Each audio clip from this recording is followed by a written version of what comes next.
우리 신앙이라는 것이 이제는 제발 좀 무속적인 기복신앙이 안 되기를 바라는 그런 마음이 간절해지는데, 보통 교인들은 무엇에 집중하고 관심을 가지게 되느냐 하면 결국은 어떤 식으로든지 하나님이 그 능력으로 자기를 좀 도와주셔서 물질의 문제나 질병의 문제를 좀 해결해 주시고 자녀들이 다 좀 성공하고 잘 나가고 출세할 수 있는, 결국은 그 점에 대한 어떤 요령이나 능력을 얻어가는 것에 모든 관심이 모아지고 있는 수준이기에 진짜 설교, 진짜 진리라는 것이 이 한국 교회의 강대상에서 선포되는 경우가 참 희박해지고 있다는 슬픈 현실을 부인할 수가 없습니다.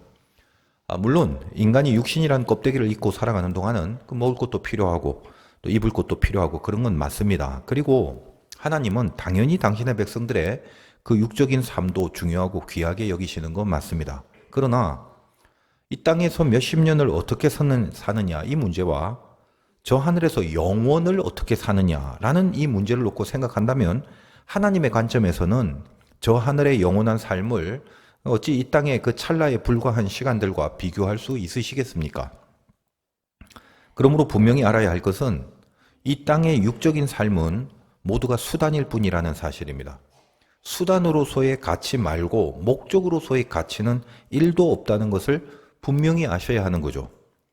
먹을 거, 입을 거, 그런 건 이방인이 구하는 것이다라고 명백히 말씀해 주시지 않았습니까? 무슨 말이냐면 먹을 거, 입을 거에 대해서 기도나 강구를 하지 말라라는 그런 어떤 강조이기도 합니다. 이방인이 누군가요? 하나님이 안 믿고 하나님 없다라고 생각하고 사는 자들이죠. 그들에게는 영원한 세계가 없습니다. 이 땅이 전부죠. 그래서 이 땅에서 살아가는 동안만이라도 등 따시고 배부르고 싶은 겁니다. 그래서 이 세상에 안 믿는 자들이 추구하는 그 목적하는 모든 것들은 뭐 그런 차원에서는 제가 충분히 이해는 됩니다. 아니 그러면 우리는 하나님을 믿는답시고 사는데, 그렇다면 우리는 뭘 먹고 사나요? 뭐 손가락 빨고 사는 게 신앙인가요? 굶어 죽는 한이 있다 할지라도 하나님만 믿으면 된다는 말인가요? 실은 그렇습니다. 제가 약간 좀 이성을 상실하고 좀 미친 척하고 설교를 해라 그러면 여러분 다 망하셔야 됩니다. 그냥 다 없애버리고 그냥 이 세상의 것들 모든 것을 다 버리시길 바랍니다. 뭐 그런 식으로 설교를 해버리고 싶은 그런 충동이 울컥울컥 듭니다.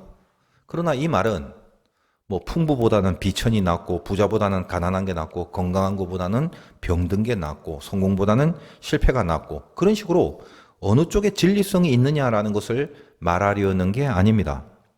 참 어렵죠, 산다는 게. 저 자신도 뭐 비천보다는 풍부가 더 좋죠. 있는 게 없는 것보다는 훨씬 좋습니다. 왜 안 좋겠습니까? 그냥 뭐 다른 건 다 빼고 그냥 안 아프기만 해도 참 좋을 것 같습니다. 근데 제가 지적하고 싶은 것은 왜 수단이 목적이 되어버렸는가 이 점입니다. 이 세상에서 주어진 세상적인 것들은 예수 믿는 자들에게 있어서는 전부 다 수단이라는 것, 그건 절대로 목적이 아니라는 것, 그 점에 동의하고 항복한 다음부터 비로소 진짜 신앙의 사람이 시작될 수 있는 겁니다. 아니라면 우리 신앙은 하나님이 그토록 싫어하는 우상신앙이 될 뿐이고 기복신앙에 머물러 버리게 되고 마는 것입니다. 여러분 성경에서 말하는 그 유명한 마태복음 6장 33절에 너희는 먼저 그의 나라와 의를 구하라 그리하면 이 모든 것을 너희에게 더하시리라, 얼마나 잘 알고 있는 말씀입니까?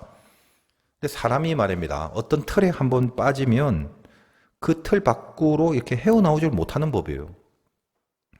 지금 이렇게 유명한 이 말씀도 일종의 욕심의 틀 안에 빠지게 되면 이 말씀조차도 하나님의 말씀인데도 불구하고 자기가 잘 되는 비결 중에 하나로만 받아들이면서 아멘 아멘 하고 있게 된다는 말입니다. 무슨 말이냐면 하나님의 나라와 의를 구하면 모든 것을 더하신다. 이 구조를 마치 모든 것을 받아내기 위한 조건으로 그렇게 인식하고 있더라는 말입니다. 그래? 하나님 나라와 의?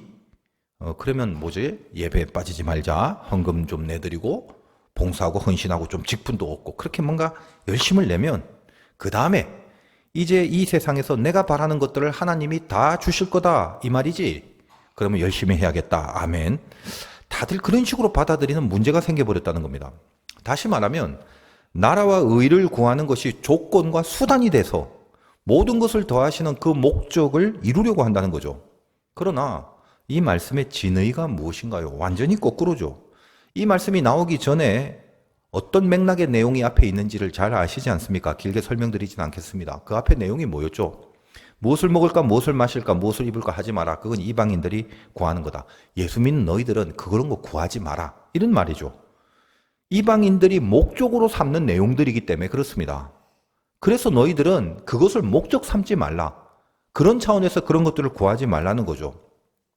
안 구하면 하나님이 안 주시는 겁니까? 아니죠. 안 구한다고 안 주는 게 아니다라고 하십니다. 단지 너희 예수 믿는 하나님의 자녀들은 하나님의 나라와 의가 수단이 아니라 목적이고 그 세상의 것들은 그 목적을 위한 수단에 불과한 인생을 살아내야 하는 것이다 라는 말이죠. 그래서 나라와 의를 구하라. 그것이 목적이고 그것을 위한 수단으로 그 외의 모든 것을 더하신다라는 말씀이 되는 것입니다. 그런데 우리는 모두 거꾸로 생각을 합니다. 나라와 의를 구하는 수단을 가지고 모든 것을 누리게 되는 목적을 이루리라. 전부 다 그 틀 안에서 이 말씀을 사용하고 있으니까 어떻게 주님의 뜻이 이루어질 수 있겠습니까? 오늘 여러분이 이 말씀을 통해서 목적과 수단에 대한 개념 분명히 아시고 여러분 안에 여러분이 갖고 있는 신앙이 목적인지 수단인지 여러분이 믿고 있는 하나님이 내 목적인지 수단인지 이걸 분명히 점검하시고 확실하게 하시고 아니라면 고치셔야 되는 겁니다. 제가 가끔 흥부놀부 이야기 자주 합니다. 흥부는 사람 자체가 제비를 불쌍히 여기는 사람이에요. 그래서 부러진 다리를 치료해주는 존재 자체가 인격자입니다. 그래서 박씨를 받았죠.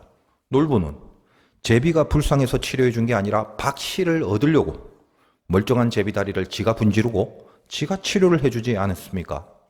흥부의 목적은 제비였고 놀부의 목적은 박씨였습니다. 그래서 놀부는 제비를 수단으로 삼아 박씨라는 그 목적을 얻으려고 한 거죠. 여러분의 신앙이 놀부 신앙이어서는 안 된다는 겁니다. 저는 개인적으로 안 믿는 세상 사람들, 그 세상의 이방인들을 향해서 드리고 싶은 말은 없습니다. 하나님의 존재 자체를 인정하지 않는다면 그 다음에 무슨 말이 소용이 있겠습니까? 여러분 우리가 신명기 하고 있는데 이 신명기에 등장하는 모든 계명들은 당신의 백성인 이스라엘 향해서 주시는 말씀입니다.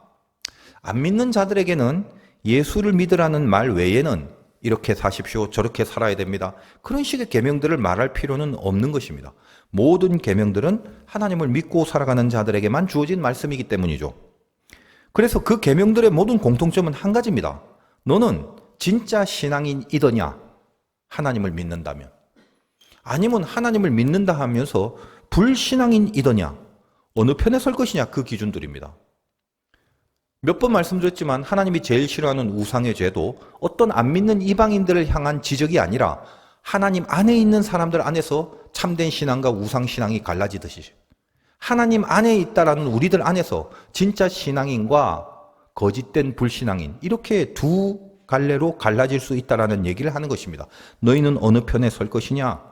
모든 계명은 우리가 정말 하나님의 편이라면 이 정도 수준으로 살아내야 된다라는 기준을 제시해 주므로 그것에 동의하고 그 길을 따라가는 자를 진짜 신앙인이라고 여기신다라는 거죠. 일단 우리는 다 하나님 안에 있습니다. 하나님 안에 있기 때문에 대놓고 나는 하나님 안 믿어 그렇게 나가는 자들이 아닙니다. 그런 사람이라면 여기 앉아 있지도 않으시겠죠. 다 하나님을 믿는다고 합니다. 정도 차이는 있겠지만 하나님을 인정하는 틀 안에는 있다는 것입니다. 그리고 그 다음에 그 하나님이란 틀 안에서 신앙인이라는 것은 하나님이 목적인 사람이고 불신앙인이라는 것은 하나님이 수단인 사람이라고 하는 것입니다.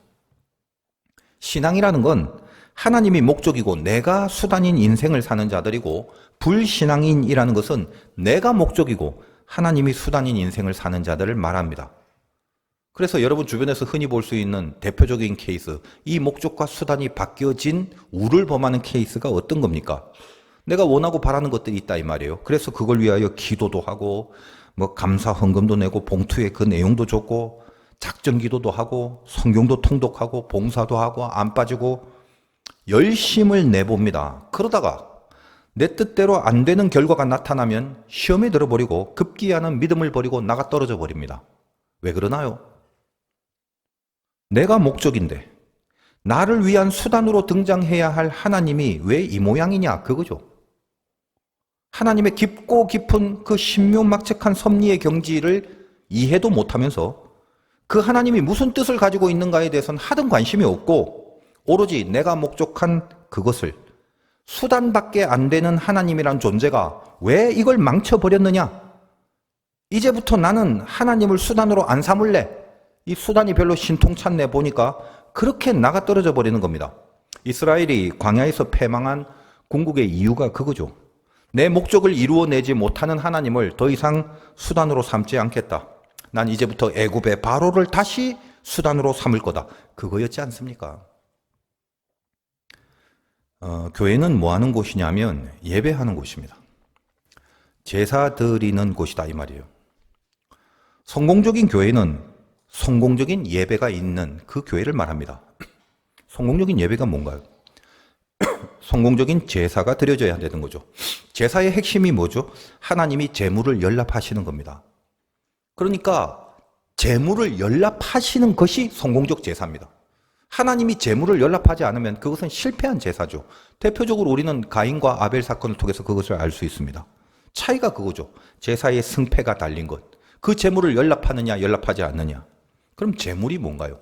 이제 구약 시대를 지나고 예수 그리스도의 시대를 지나고 우리들은 우리 자신이 스스로 산 제물이라는 말씀을 우리는 알고 있습니다. 제물이 누구냐면 납니다. 예배를 드리는 내가 제물이죠. 그래서 제가 수없이 말씀드렸습니다만 성공적인 예배는 나라는 제물을 하나님이 연납하시는 예배를 말한다는 거예요. 그럼 어떻게 해야지 나라는 제물을 하나님이 연납을 하시나? 제물이 돼야죠. 뭐가 제물인데요? 각을 떠서 죽여버려야 하는 겁니다. 갈기 죽여야 된다는 거예요. 한국 교회가 이렇게 대형화되면서 예배의 퍼포먼스가 이렇게 나날이 화려해지고 거창해집니다.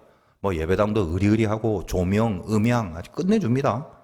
또 뭐 화면, 스크린도 방송국 못지않게 아주 고퀄입니다. 의자도 이제는 뭐 딱딱한 이런 의자가 아니라 뭐 전부 다 극장식 의자고 또 어떤 교회는 이렇게 의자가 살짝 뒤로 제껴지는 그런 그 프리미엄급 의자도 있다고 그럽니다.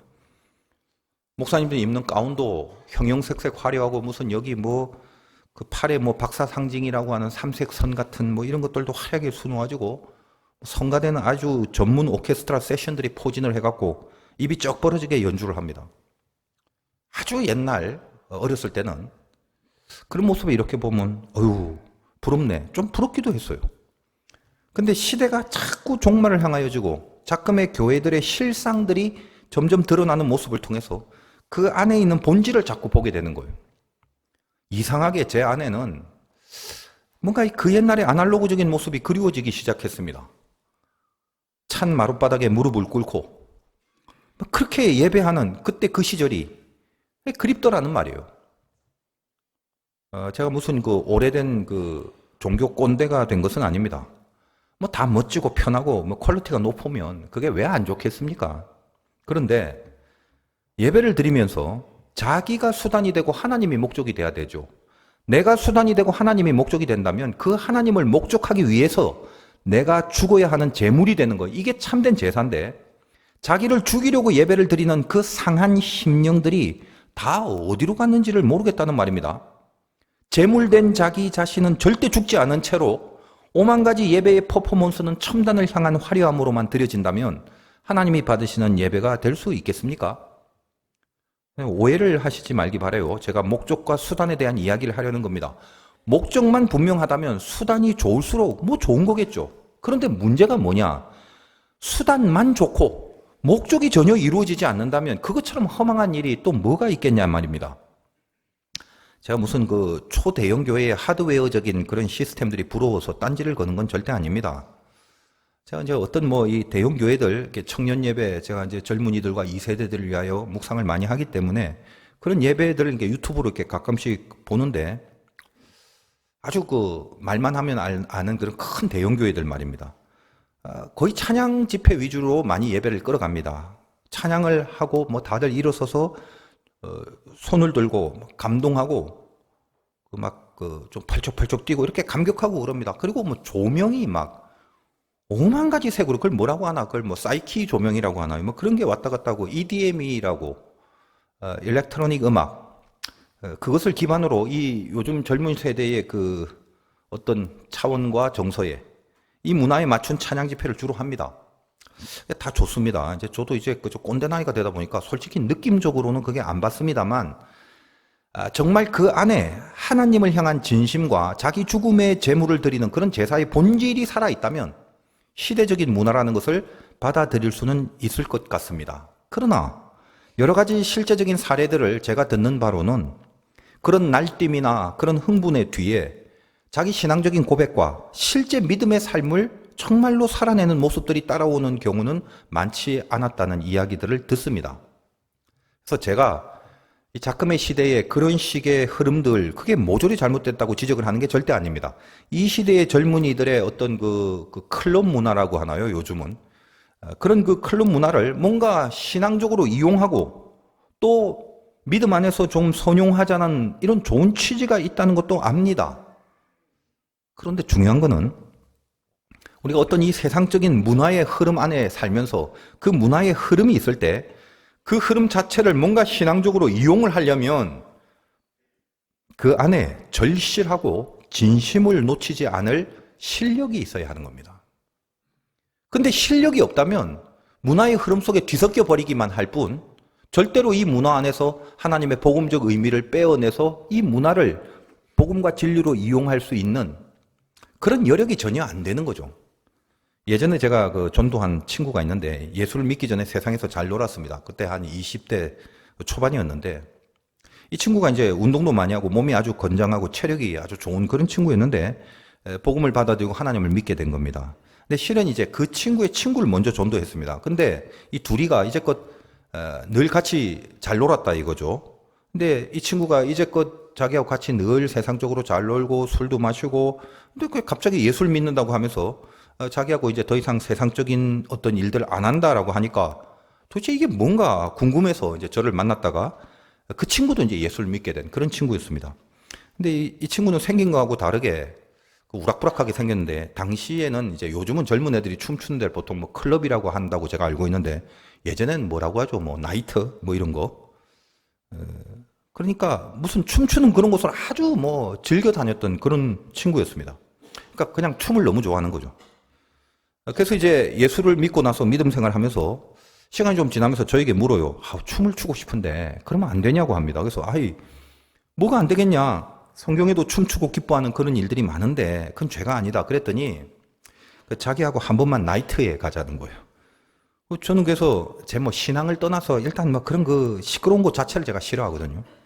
근데 이제 제가 전도한 책임도 있고 그러다 보니까 그리고 춤추는 게 뭐 나쁜 것도 아니다라고 얘기를 하다 보니까 그리고 이 친구는 그저 춤을 추고 싶은 그 일념 하나뿐이었는데 그래서 그 세 명이 저하고 포함해서 세 명이 같이 갔었습니다. 들어가는데 뭐 벌써부터 막 제 심장이 쿵쾅거리는 음악이 소리가 너무 크고 많은 사람들이 막 흥청망청 하고 노는데 저는 어쨌든 뭐 생리적으로 맞지를 않더라고요. 그래서 저하고 이제 먼저 전도된 그 친구하고 그 뭐 테이블에 앉아 있고 그 춤추기 좋아하는 친구만 나가서 열심히 춤을 춥니다. 그래서 저는 이제 그렇게 춤을 좋아한다길래 얼마나 이렇게 잘 추나 봤더니 내가 춰도 그 정도는 출 것 같은 뭐 이상하게 목을 자꾸 막 흔들고 뭐 그러는데 일단은 춤에 대한 진심은 느껴졌습니다.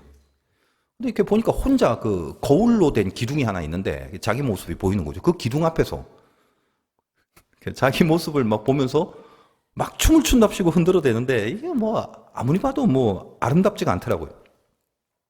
당연히 우리는 뭐 거기서 술도 안 마시고 그냥 걔 혼자 춤추는 것만 보고 있다가 혼자 열심히 추고 나서 이제 금방 거기를 떠났습니다. 그래서 나오면서 야 좋냐고 그랬더니 그 친구가 처음엔 좋다고 말하더니 조금 있다가 이게 뭔가 영적으로 안 좋네라고 하는 거예요. 그래서 뭐가 어떻게 안 좋은데라고 물었더니 이게 잘 들으십시오. 뭔가 마음이 예수 믿기 전의 상태로 돌아가는 것 같다. 이런 고백을 하는 겁니다. 그래서 제가 그랬죠. 네가 아직 실력이 없는 거다. 앞으로 너는 춤을 끊어야겠다. 어차피 뭐 별로 잘 추지도 못하는데 그냥 너는 춤 말고 운동이나 해라. 제가 그렇게 말했습니다. 그 후로는 춤추는 곳에 가지 않았어요. 자기의 실력 없음을 자기가 알게 된 거죠. 가끔 이제 명절이 되면 가족들이 모여서 뭐 음식도 해 먹고 뭐 하고 놀까 그렇게 궁리들 하지 않습니까? 이제 구정도 조금 있으면 오는데 한국 사람들은 그렇죠. 무인도에 가서라도 3명만 모이면 잘하는 놀이가 있습니다. 고스톱이라고 합니다. 일명 이제 고돌이라고 하죠. 고는 일본 말로 오를 말하고 도리는 새를 말합니다. 화투에서 2매조 10자리 그리고 4쌀이 10자리 거기에 새가 한 마리씩 보이고 8공산에 새가 3마리가 나옵니다. 10자리. 그 세 장을 모으면 도합 새가 5마리가 보이기 때문에 그것을 고돌이라고 하고 그 세 장을 모으면 5점을 얻게 됩니다. 목사님이 그런 걸 어떻게 하십니까? 목사는 모르는 게 하나도 없습니다. 저는 이제 학교 다니기 전부터 우리 아버지에게 전수받았기 때문에 한글을 배우기도 전에 한글과 함께 다 터득을 하고 있는 바입니다. 우리 집에서 이제 명절 때 가냐면 저희가 이제 거의 다 뭐 평소에 워낙 바쁘고 힘드니까 집에서 그냥 뒹굴고 뭐 먹고 TV 보고 이런 걸 많이 하는데 좀 심심하니까 식구들이 이제 모여서 고스톱을 치자고 합니다. 룰도 모르는 작자들이 고스톱을 치자는 거예요. 그래서 저는 이게 싫다고 합니다. 목사 집에서 무슨 불경하게 고스톱이냐? 이런 이유 때문이 아닙니다. 제가 지금 실력에 대한 이야기를 하고 있죠. 아무것도 모르는 이 철부지 가족들이 감히 타짜한테 고스톱을 치자고 덤비는 게 참 이제 가소롭기 때문이죠. 그리고 이제 또 하나가 실력입니다. 가만 보니까 우리 가족들은 이게 쭉 보니까 10,000원 정도만 잃어도 울그락불그락 할 수준들인지라 그 인격의 실력이 없는 자들과 패를 같이 나눌 수 없다는 그런 타짜의 깊은 심정이었던 거죠. 제가 참 괜찮은 목사인 듯 합니다. 여러분 메시지를 위해서 이런 5만 가지 예를 다 들어드리고 있는 거예요. 그래서 제일 이런 얘기를 할 때마다 우려가 되는 건 또 어디 가서 우리 교회 목사님 타짜래 이렇게 떠들고 다니시지를 말길 바라면서 여러분 모두가 마찬가지로 어떤 일을 하더라도 그거를 믿음과 신앙으로 극복해낼 수 있는 실력이 없으면 어떤 모양이라도 하지 마시고 악의 모양은 다 버리시는 게 낫다라는 거예요. 제가 지금까지 한 말은 목적과 수단에 대한 말씀입니다. 우리 신앙의 가장 중요한 핵심이 뭐죠? 말할 것도 없이 구원입니다. 그렇다면 내가 구원을 받았다는 것, 즉 구원받은 자의 특징이 뭐냐? 비포 애프터가 분명히 있다는 거예요. 그걸 변화라고 합니다. 구원받았다라는 것은 보십시오. 세상에 빠져 있다가 죄에 빠져 있다가 물에 빠져 있다가 하나님이 이렇게 건져 올린 걸 말합니다. 그러니까 물에 빠져 있었던 세상에 빠져 있었던 비포의 시간이 있고 거기서 건져 올려진 애프터의 시간이 있다는 거예요. 그걸 변화라고 그러거든요. 그러면 애프터와 비포 이 간격 사이에 뭐가 어떤 내용이 변화가 된 것인가?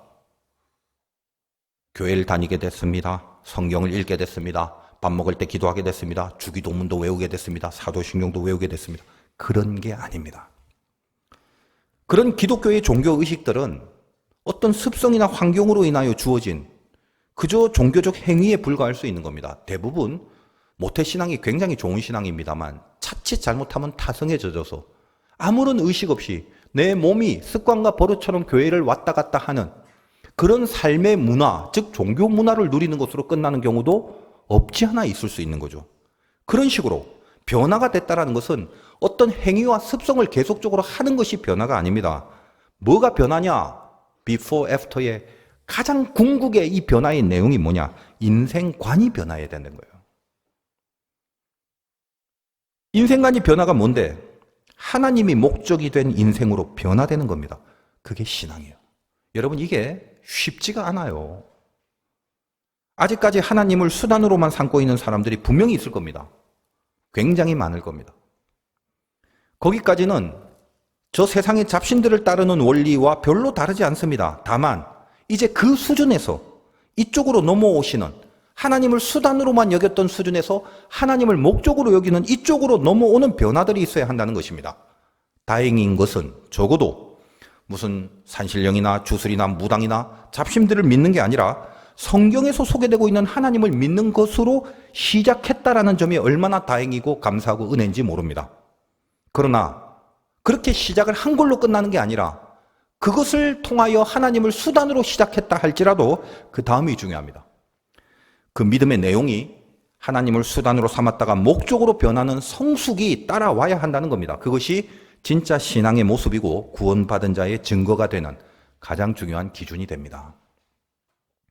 하나님을 목적으로 삼는 인생관을 가지게 되면 비로소 그때부터 오늘의 말씀을 진심으로 새길 수 있는 신자의 경지가 되는 거다 이 말이에요.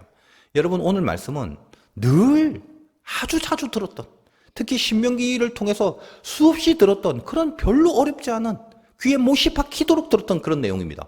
근데 이것이 가슴을 때리고 있는지, 정말 여기에 동의하고 여기에 내 인생을 던질 어떤 동기와 결단들이 있는지, 하나님이 목적이 된 자에게 그게 가능하다는 겁니다. 16절 보겠습니다.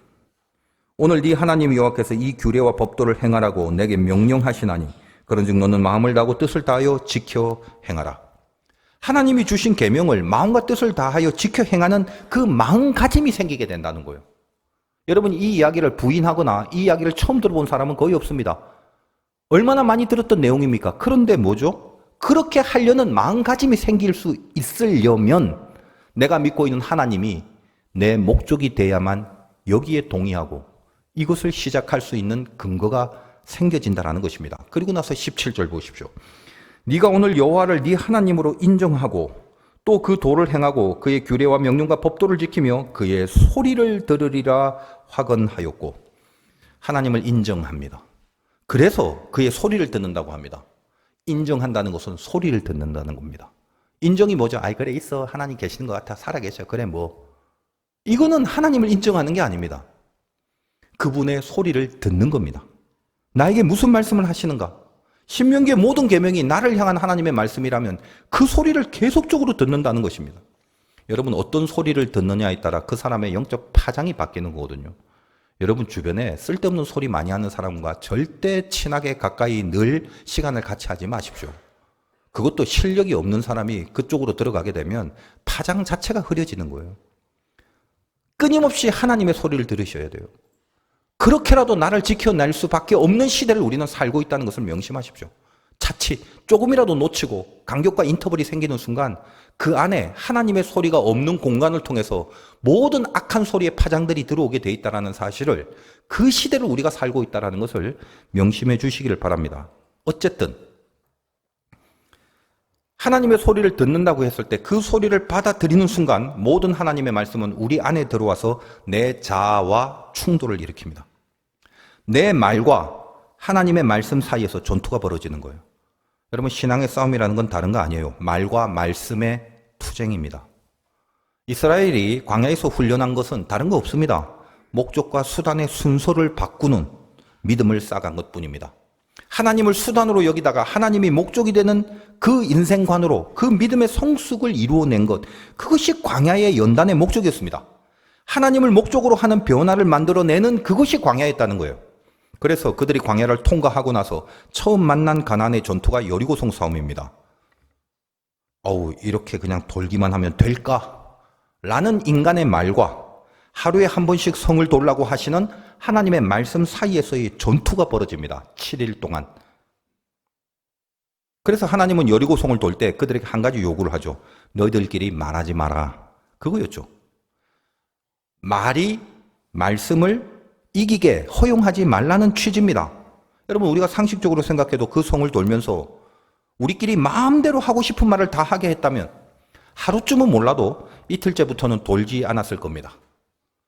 그들의 말은 전부 다 어떤 거였겠습니까? 이거 아니네. 이런 말들만 했을 게 뻔합니다. 하나님을 수단으로만 여기고 있는 수준에서 끝난다면 얼마나 많은 말들을 하게 됩니까? 이 방법이 맞냐? 이게 합리적이냐? 이건 승산이 있냐? 수단이라는 것은 그 자체가 다양성이 있죠. 어떤 걸 수단으로 선택할 것인가? 그러다 보니까 하나님을 수단으로 여긴다면 상당히 많은 시시비비가 갈려질 것이 뻔합니다. 야, 돌긴 돌겠는데 근데 뭐 곡괭이질이라도 좀 하면서 돌아야 성이 무너지는 거 아니야? 얼마나 많은 일들이, 얼마나 많은 말들이 난무했을 것입니까? 수단이라는 건 늘 다양하기 때문이죠. 그러나 하나님이 수단이 아니라 목적이라고 믿는 사람들은 목적이라는 건 바뀌는 법이 없습니다. 어느 쪽의 경로로 등산을 하더라도 정상은 하나이기 때문에 그렇죠. 목적이 바뀌는 법은 없다는 걸 압니다. 여러분이 정말 하나님의 자녀로 구원받은 백성이 맞다면 너무 이렇게 거창한 사역을 하려고만 하지 말고 당장의 여러분의 말부터 변화가 일어나야 합니다. 말씀이 아닌 말을 스스로 삼킬 수 있어야 하는 겁니다. 말이 나오기 전에 이것이 하나님의 말씀이 될 수 있는지를 점검하는 그런 영적인 작업을 하실 수 있어야 한다는 말입니다. 이게 참 안 되죠. 세상 어떤 그 거창한 일보다 가장 중요하고 하나님이 가장 인정하는 믿음의 기준이 그건데 그 가장 중요한 것을 우리는 가장 못하고 있죠. 항상 말과 말씀의 싸움에서 말이 앞장서 버리고 말이 더 우세한 그런 죄성이 우리에게 있기 때문입니다. 그래서 17절 마지막에 뭐라고 합니까? 그의 소리를 들으라. 누구의 소리입니까? 하나님의 소리를 들으라라고 하는 것입니다. 하나님을 목적하는 자는 그분을 인정하고 그분께서 하시는 소리가 내 속에 충만하고 그분의 소리를 따라가려고 하는 마음의 결단과 동기가 부여되어 있습니다. 그렇다면 그때부터는 그 소리를 듣는 것 자체가 목적이 되는 겁니다. 다시 말해서 무너지냐 안 무너지냐가 중요한 게 아니라 하나님의 말씀을 순종하냐 안 하냐의 문제가 되는 거더란 말입니다. 다시 말하면 그 일이 이루어지느냐 안 이루어지느냐가 중요한 게 아니라 그 전에 내가 하나님의 말씀을 순종하느냐 안 하느냐가 훨씬 더 중요한 가치로 그렇게 다가오는 인생을 살아가는 그것이 하나님이 목적된 인생의 변화라는 말입니다. 믿음이 뭔가요? 고로 무너뜨리는 게 목적이 아니라 순종하는 게 목적이 되는 인생. 그게 믿음입니다. 우리가 늘 들었던 내용이 뭐죠? 하나님이 인도하신다. 그거 고백이죠. 그래서 어떤가요? 하나님의 인도하심을 믿기 때문에 여러분들은 그 하나님의 인도하심이라는 믿음 때문에 인생을 살아가면서 불안해하지 않고 살아가고 있나요? 아니죠. 지금도 제가 다 보입니다만 여러분 안에 불안에 떨고 있는 사람이 얼마나 많은지 몰라요. 모든 불안의 뿌리에는 뭐가 있냐? 우연이라는 아주 나쁜 죄성이 자리하고 있습니다. 하나님을 수단으로만 여기는 차원의 신앙이라면 평생 우연에 의한 그 불안함을 이겨낼 수가 없게 됩니다. 지금부터 어려운 얘기일 수도 있고 깊은 얘기일 수도 있는데 잘 새겨들으시길 바랍니다. 예를 들면 지나가는 비둘기가 똥을 쌌어요. 근데 그 내 머리에 떨어졌어요. 우리는 그걸 우연으로 여길 것인가 아니면 그것조차 하나님의 뜻으로 여길 것인가를 고민해 봅니다. 여러분이 배워왔던 신앙이라는 것은 모든 것이 하나님의 뜻이라던데 이렇게 머리에 똥을 맞는 것도 하나님의 뜻이던가? 어떤가요? 그런 경우는 우연인가요? 아니면 하나님의 뜻인가요? 잘 생각하십시오. 하나님을 수단으로만 여긴다면 내 목적을 따로 놔두고 이 목적을 이룰 수단, 여러 가지 방법 중에 하나로서 그렇게 수단으로서 하나님을 여긴다면 그 수단이 되신 하나님이 신통찮아서 내가 지금 이런 더러운 꼴을 당하고 말았구나. 그렇게 여길 것이고 그렇다면 자기도 모르게 모든 일은 결국 이런 식으로 우연일 뿐이다 라는 생각을 하는 동안 인생 자체가 밑바닥에서 불신의 인생관을 가지게 될 것입니다. 그러나 반대로 하나님을 목적으로 여긴다면 이것조차 하나님의 뜻이라고 여기고 뭔지 모를 의미가 있으려니 하고 생각을 할 것입니다. 제가 여러분에게 이 예를 시켜드리기 위해서 이게 조금 똥 얘기도 하고 더러운 얘기를 했습니다만 우리 인생의 많은 부분이 결국은 이 갈등을 겪고 있음이 분명합니다. 특별히 하나님을 믿는다는 그 믿음 안에서는 말입니다. 뭔가 당해서는 안 될 일을 당했을 때 있잖아요. 예기치 않은 황당한 경우들이 있지 않습니까? 그런 사건들 앞에서 나는 어떤 신앙의 모습이어야 하는가? 라는 질문입니다. 우연일까? 이 일이? 아니면 하나님의 뜻일까? 무엇이 정답인가요? 오늘 아주 깊고 깊은 진리를 말씀드립니다. 다시 한번 잘 새겨들으시기 바라요. 하나님이 무슨 뜻이 있는지는 모르겠지만 아주 쉽게 생각해서 그냥 이렇게 단편적으로 보면 뭐 이렇게 날아가는 비둘기가 똥을 싸게 한 것조차도 하나님의 뜻이다라고 하기에는 똥 맞은 그 내용 자체가 마음에 들지도 않고 일단 또 그런 것조차 하나님이 아니 도대체 이런 것도 하나님의 뜻이라고 여기기에는 이게 뭔가 무리한 이론일 듯한 생각이 들겠죠. 왜냐하면 이 세상이라는 게 이렇게 기계처럼 돌아가는 건 아니지 않습니까? 인간이라는 게 스스로 자기 의지 또 자유의지 그런 게 있어서 스스로 판단하고 결정할 것도 있는데 아니 비둘기가 똥 싸는 것까지 전부 다 하나님의 뜻이고 작정하심이다라고 얘기를 한다면 무리한 이론이 되겠죠. 그럼 뭐냐? 우연이냐? 아니면 하나님의 뜻이냐? 정답. 저도 몰라요. 그거는. 그러나 일단은 그 처음은 대부분은 우연이 맞겠죠. 그냥 제 생각에 뭐 지나가다가 여러분 돌부리에 걸려 넘어진 것도 우연일 수 있습니다. 그렇죠. 하나님이 무슨 장난기가 있어서 그 앞에 돌을 다시 집어넣고 내 발에 운동신경을 조작하셔갖고 돌뿌리에 딱 걸리게 만들어갖고 딱 넘어져서 피가 질질 나게 하는, 그렇게 장난치시려고 뜻을 갖고 나를 넘어뜨리게 하신 것은 아닐 것입니다. 그래서 대부분은 우연이라고 일단은 그렇게 받아들이는 것이 일반적입니다. 그러나 또 다른 측면이란 게 있는 거죠. 또 다른 측면에서 본다면 어떤 하나님 안에 의도가 있어서 그렇게 하실 수도 있을 겁니다. 저는 제 인생 경험상 너무나 이 많은 경험들을 했기 때문에 제가 분명하게 말씀드릴 수도 있는데, 그 의도까지는 당장은 알 수가 없어요. 어떤 일을 당했을 때. 그러니까 뭐 예를 들면 돌뿌리에 걸려서 넘어지지 않으려면 일단은 좀 조심도 해야 되고 눈을 잘 뜨고 다녔어야 했겠지요. 그럼에도 분명한 것은 내가 아무리 주의를 하고 아무리 살피고 다닌다 할지라도 하나님께서 당신만이 갖고 있는 어떤 특별한 의도가 있다면 우리에게 납득할 수 없는 일들을 우연처럼 당하게 하실 수도 있는 분인 것이면 틀림없다는 거예요. 그런데 그럼 잘 생각해 보시기 바랍니다. 그렇다면 어떤 일을 당했을 때, 그게 비둘기똥이든 걸려서 넘어졌든 당하고 황당한 일을 당했든지 간에 어쨌든 그런 일을 우리가 하나님을 믿는답시고 살아가는데 그런 일을 당했다면 이걸 우연으로 볼 것인가 뜻으로 볼 것인가 라는 점이 궁금하거나 혹은 비중이 있을 수밖에 없는 그 이유가 뭔가요? 그게 왜 궁금하십니까? 당연히 궁금합니다. 왜 궁금하냐? 바로 그 일 때문에 그 다음으로 전개될 인생의 총체적인 흐름에 어떤 영향을 주는가, 이것이 중요하기 때문입니다.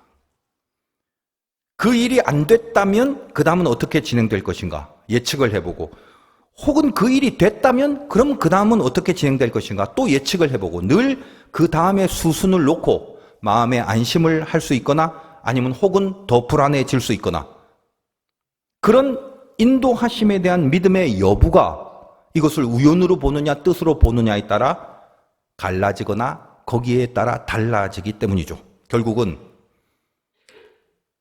중요한 게 뭐냐면 그 당한 일 자체가 우연이냐 뜻이냐라는 것이 중요한 게 아니더라는 거예요. 뭐죠? 그것으로 인하여 그 다음에 어떤 인도하심을 받게 되느냐, 이것이 결정타라는 것입니다. 그렇다면 이제부터 또 잘 들으셔야 합니다. 여러분, 우연이든 뜻이든 그럼 중요한 게 뭐죠? 이게 우연일까? 아니면 이게 뜻일까? 그런 것을 논하기 전에 더 중요한 것은 그 다음에 하나님의 인도하심을 누릴 수 있는 단계로 들어가야 하는 거죠. 하나님이 간섭하는 그 단계로 접어들기만 하면 되는데 그렇게 들어가야 되는 게 더 중요하다는 것입니다. 여기서 그게 우연이든 뜻이든 그 다음에 반드시 하나님의 인도하심의 그 섭리 안에 들어가기 위하여 하나님 자체를 목적으로 삼는 자들에게는 믿음이라는 것이 드디어 그때 발휘돼야 하는 겁니다. 뭐냐? 그 인도하심을 끝까지 믿는 그 믿음인데, 만약 아니라면, 그 인도하심을 끝까지 믿는 믿음이 없다면 내가 당한 어떤 일이 그게 우연이든 뜻이든 뭐든지 간에 내 마음에 안 들 경우에, 이건 뭐 이런 식으로 돼버리냐? 마음에 안 드네. 하나님이 살아계시면 이걸 이렇게 되게 한다고? 아이 관둬라. 다른 걸 해보자. 이렇게 가는 건 하나님을 수단으로 삼는 자들의 모습이라고 그랬죠. 그들에게는 그 일이 우연일 수밖에 없는 거죠. 그래서 뭐죠?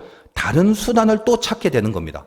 그렇게 되면 그 우연 다음에 연결해서 또 그런 우연들이 계속될 수밖에 없다는 생각을 하게 되고, 결국은 그 우연이라는 생각으로 인하여 생겨진 내 마음의 불안함, 이것이 늘 그 사람의 뿌리에 놓여지게 된다는 것입니다. 오늘 설교는 집에서 두세 번을 더 들으셔야 합니다. 하나님을 목적으로 삼는 자들은 방금 말씀드린 것처럼 그럼 뭐가 다르냐? 우연이든 뜻이든 자기가 당한 일 다음에 하나님의 인도하심이 있다는 걸 끝까지 믿는다고 했죠. 인도하심을 믿는 자들의 특징이 뭐냐? 여러분이 정말 하나님의 인도하심을 믿는다면 여러분이 가져야 될 어떤 기준이 있습니다. 그리고 인도하심을 믿는 자들은 반드시 이런 공통적인 특징을 갖고 있는데, 여러분들에게도 제발 좀 간절히 바라는 바인데, 이걸 좀 가지십시오. 이게 뭐냐? 내 머리가 나쁘다라는 거예요. 그거를 여러분들 머리가 나쁘다는 걸 제발 좀 인정하고 사셨으면 좋겠습니다. 학교 다닐 때 그렇게 공부를 못했음에도 불구하고 왜 점점 자기 머리가 좋다고 착각을 하면서 살아가십니까? 오늘 여러분이 예배 끝나고 가시기 전에 마음속에 새겨야 될 제1의 말씀이 뭐냐? 오늘 제목도 아닙니다. 오늘 제목도 참 거창하죠. 멋있죠. 오늘 제목이 뭔지 하고 뒤져보지 마십시오. 오늘 여러분이 예배 끝나고 가슴에 새겨야 될 말씀이 뭐냐? 주님, 저는 머리가 나쁩니다. 머리 좀 쓰지 않게 해주세요. 저는 머리 쓰다가 망할 사람입니다. 그렇게 복창하시고 가시기 바랍니다. 왜요? 여러분이 정말 하나님의 인도하심을 믿고 그 인도하심을 누리고 싶다면 이 영성이 있어야 된다는 겁니다. 나는 머리가 나쁜 사람입니다를 인정하는 영성 말입니다. 신앙 인생이라는 건 두 가지 싸움입니다. 머리 쓰느냐, 믿음 쓰느냐, 그겁니다. 머리가 좋다고 착각을 하시는 분들이 믿음을 사용하지 않아서 망하게 되는 거예요. 자, 인생은 어떤 팩트가 있습니다. 팩트는 사실이라는 겁니다. 살면서 그런 사실들이 얼마나 많습니까? 아까 말씀드린 비둘기 똥을 맞을 수도 있고, 돌불에 걸려 넘어질 수도 있고, 혹은 엄청나게 돈을 벌 수도 있고, 좋은 관계를 맺을 수도 있고, 헤어질 수도 있고, 기타 등등. 팩트라는 게 있습니다. 근데 이 팩트를 두고 머리로 혹은 믿음으로 이 두 가지 갈래로 그 팩트를 다루는 방법론으로 두 가지가 갈라진다라는 거예요. 그 사실, 즉 팩트를 머리로 받아들이려고 하면 그때부터는 어떻게 되냐면 이해를 구하려고 합니다. 내 머리가 납득을 해야 되기 때문에 자꾸 이해를 구하게 되고 이해를 하려고 하는 순간 그 팩트는 무조건 현실이라는 게 돼서 다가옵니다. 현실이 되는 순간 그 현실이 운명이 되고 운명이라는 것은 우연이라는 게 지배하게 되는 거예요. 반대로 똑같은 팩트지만 그 팩트를 믿음으로 머리를 쓰지 말고 믿음으로 받아들여서 믿음을 써버리면 이해를 구하는 게 아니라 믿음으로 해석을 하게 합니다. 해석을 하는 순간 그건 현실이 되는 게 아니라 제가 자주 쓰는 용어죠. 실체가 되는 거죠. 실체가 뭐다? 실체는 섭리가 따라오는 걸 실체라고 그래요. 하나님의 섭리는 결국 하나님의 인도하심을 받아 누리게 되는 결론으로 갑니다. 우연히 지배하는 운명이 아니라 하나님의 섭리가 지배하는 인도하심으로 가게 된다는 거예요. 이 이야기를 구체적으로 드러난 사건이 여러분 얼마나 많이 다루었습니까? 가나안의 12정탐꾼의 사건이죠. 이 부분 참 많이 설명해 드렸죠. 가나안의 거대한 성읍, 그 거대한 족속, 그것이 12명이 동일하게 바라본 팩트, 사실입니다. 근데 머리 쓰는 10명이 있었죠. 믿음 쓰는 2명이 있었고, 머리 쓰는 10명은 그걸 머리로 이해를 하려고 했죠. 그러니까 그 땅은 정복할 수 없는 현실이 되어버립니다. 그 현실이 저들의 운명이 되어버리고 그 운명은 그저 우연이란 지배를 받아버립니다. 우연이 뭐라고 그랬죠? 하나님의 간섭이 없다는 겁니다. 그래서 10명은 그 운명대로 그 땅에 들어가지 못합니다. 그러나 나머지 2명은 똑같은 팩트를 머리를 쓰지 않고 믿음을 씁니다. 믿음으로 받아들입니다. 그러니까 믿음을 가지고 해석을 해내더라는 거예요. 해석을 하니까 그 땅의 현실이 아니라 그 땅의 실체를 보게 됩니다. 그 땅이 뭐다? 하나님이 주신 약속의 땅이다. 이게 실체죠. 이 실체를 보는 순간 운명이 아니라 섭리가 개입을 하고 결국은 그 2명만 하나님의 인도하심을 받아 그 땅으로 들어가는 역사를 누리게 되는 것입니다. 비둘기가 똥을 쌌더라도 그것이 우연이냐 뜻이냐? 그것에 대한 정답은 알 필요가 없습니다. 믿음으로 해석을 해버려야 된다는 거예요. 여러분이 당한 모든 것을 믿음을 갖고 해석을 해야 된다는 거예요. 그러면 비록 우연의 일이라 할지라도 그것으로 인해서 그 다음에 하나님의 인도하심을 받는 섭리로 변하게 될 것이다라는 말이에요. 제가 예전에 화도교회 부임하기 전에 시골에서 목회할 때 어떤 다른 교회 청년부 수련회를 인도해야 되는데 그 전날 밤에 길을 가다가 나도 모르게 그냥 너무 크게 넘어져 갖고 앞에 뭐가 걸렸어요. 그래서 팔꿈치를 이렇게 몸을 딱 잡았는데 팔꿈치에 뼈가 이제 깨져 버렸습니다. 제가 이렇게 눈으로 볼 때라도 팔이 일단은 펴지지가 않아요. 그리고 여기가 부어오르는데 아무리 파스를 뿌리고 붙이고 해도 팔이 펴지지 않고 욱신욱신거립니다. 근데 그때까지는 제 뼈가 그렇게 된 줄을 몰랐어요. 저도 굉장히 미련해서. 근데 다음날이 수련회니까 이게 도대체 웬일이냐? 왜 이런 일이 생겼냐라고 이렇게 근심이 되고 내일 집회에 지장이 있을 게 분명한데 아주 속이 상하더라고요. 근데 그렇게 부어올랐지만 아시다시피 그 병원을 가지 않았습니다. 물론 이제 밤이기도 했고 또 내일 집회인지라 시간도 없고 그러니까 그 상태로 그냥 수련회 장소로 가고 설교를 하는 시간을 기다리는 동안 그냥 저 나름대로 파스를 있는 대로 뿌리고 붕대로 좀 감아보기도 하고 이렇게 안정을 취하려고 했습니다. 그러니까 처음에는 이게 도대체 뭔 일이지? 왜 하필 이때? 뭐 이게 이해가 안 되더라고요. 왜 이런 일이 생기는지. 그리고 제가 좀 큰 사람 아닙니까? 그러니까 다 큰 사람이 이렇게 넘어져도 이게 얼마나 내가 심하게 넘어졌길래 이런 식으로 다치나 싶은 이런 마음도 들고. 제가 뭐 그렇게 잘 넘어지는 스타일은 아니거든요. 근데 그 당시에는 이 뼈 조각이 나가 있는 상태인 줄 몰랐습니다. 그냥 너무 아프고 팔을 못 피겠고 막 부어오르고 그런 상태였거든요. 그래서 당일 밤에 이제 수련회 하는 당일 밤에 제가 이제 설교를 하는데 십자가의 영상을 틀어놓고 예수 그리스도의 십자가의 설교를 하려는데 그 설교를 준비하면서 제가 묵상이 되더라는 거예요.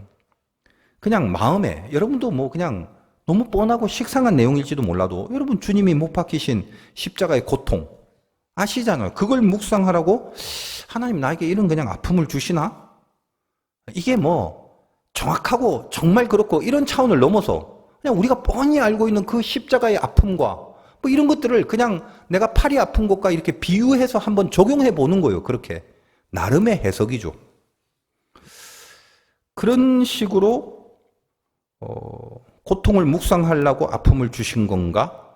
그래서 제가 그 팔을 한 상태로 십자가의 복음을 설교하면서 내가 한 인간이 넘어져 다친데도 이렇게 아픈데 그 손에 큰 대못을 받고 그 발에 못이 박히고 옆구리를 창에 찔리셔서 물과 피를 흘리고 머리에 가시관을 쓰시고 채찍에 맞아서 여러 번 수없이 쓰러지는 그 주님의 고통이 얼마나 큰 것이겠나가. 그런 식으로 저희 다친 팔을 이렇게 감싸한 채 이렇게 설교를 했습니다. 저의 이런 해석이 뭐 아주 막 깊고 멋지고 심오한 뭐 그런 해석은 아니지 않습니까? 그저 주님의 아픔이라는 걸 지금 이 당한 사건을 통해서 그냥 만분의 1이라도 한번 공감케 하시는 그런 뜻이라고 해석을 한 것뿐입니다. 그날 밤에 제가 마지막으로 한 명 한 명에게 다 안수를 해주는데 청년들이니까 그냥 한쪽 손으로 이제 머리에 안수를 하면서 주님이 십자가에 돌아가신 영상을 함께 틀고 그 보혈의 찬양과 함께 안수를 시작했습니다. 그냥 제가 이 다친 팔을 잠깐 이렇게 안수를 하면서 한쪽으로 이렇게 하늘을 향해 이렇게 들고 싶은 마음이 생겼는데 아시다시피 팔이 펴지지 않기 때문에 마음의 감동만 있어서 그냥 이렇게 신용만 하려고 하는데 갑자기 우두둑 하는 소리가 들려서 팔이 쫙 펴지는 거예요. 그래서 안수를 해주면서 속으로 이 뭐지? 팔이 다 올라갔네? 이제 하는 생각을 하고 그 시간부로 이제 팔이 자유롭게 움직이게 된 겁니다.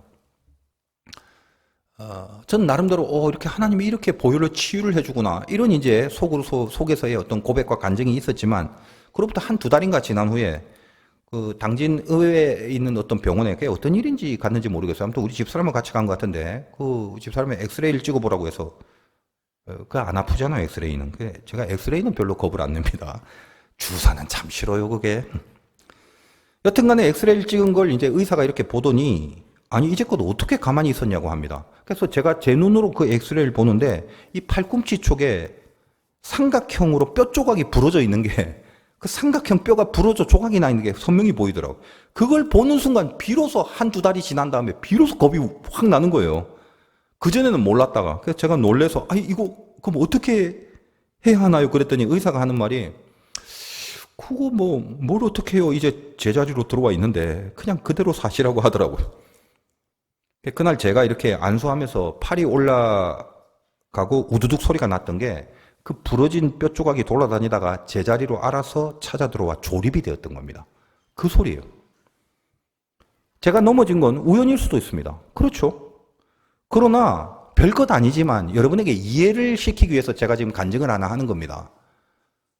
믿음으로 해석을 해버리니까 섭리로 연결이 되고 지금 이렇게 여러분들에게 은혜로운 간증으로도 전해질 수 있지 않습니까? 의미가 부여되지 않습니까? 그러면 우연이 아닌 게 되는 거죠. 인도하심을 받아 누리는 은혜가 따라와 있지 않습니까? 하나님이 목적이 된 자의 인생관 분명합니다. 하나님이 기어이 만들어 놓으실 복된 인생이 될 뿐입니다. 그것이 오늘 제목이죠. 그래서 하나님의 말씀을 듣는 인생을 살게 됩니다. 하나님의 말씀을 듣는 자, 그분이 목적이기에 그분의 말씀을 계속 들으려고 하는 자, 그런 자들을 하나님이 뭐라고 부르시나요? 18절에 여호와께서 네게 말씀하신 대로 오늘 너를 그의 보배로운 백성이 되게 하시고, 보배로운 백성이랍니다. 무슨 말이요? 보석 같은 백성이라, 그런 말씀을 하십니다.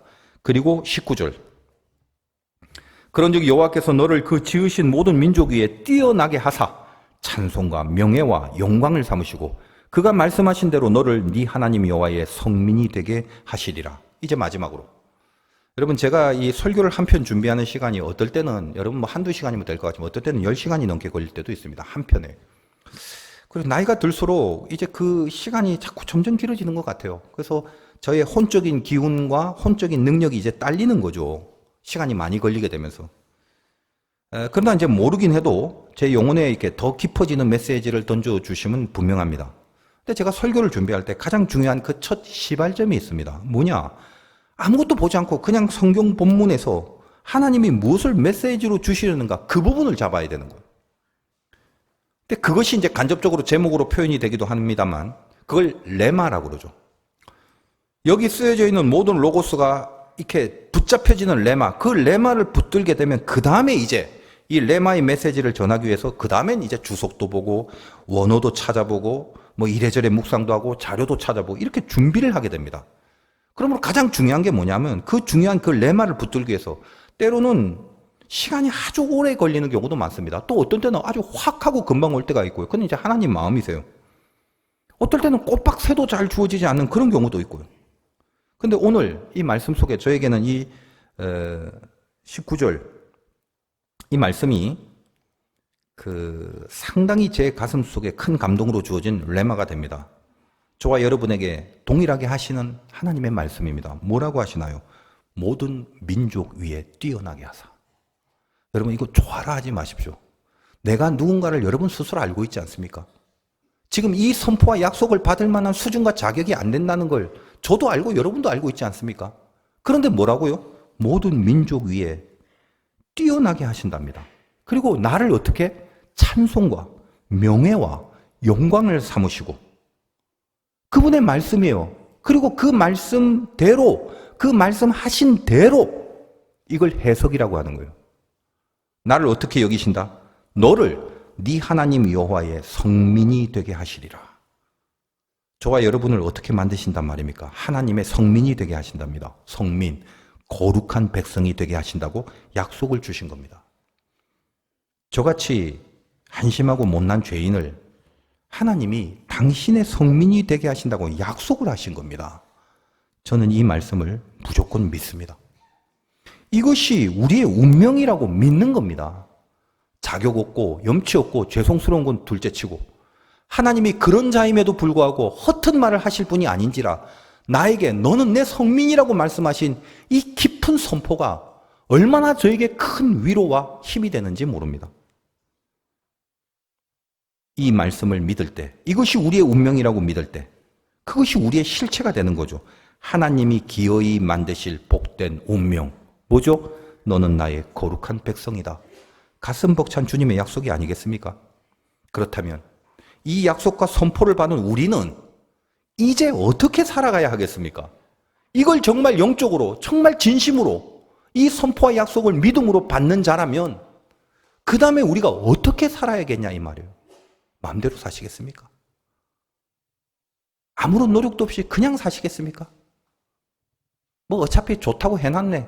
대낮게나 살아도 좋겠네 라고 하시겠습니까? 그 하나님을 목적으로 할 때 드디어 얼마든지 내가 죽을 수 있는 내 자아가 목적이 아니라 하나님이 목적이 되고 그 목적을 이루기 위하여 수단이 되는 내가 얼마든지 하나님 앞에서 죽을 수 있는 제물이 된다면 그 죽으심으로 다시 살게 하시는 진정한 하나님의 사람으로서의 부활이 우리의 운명이 될 것은 너무도 확실하지 않겠습니까?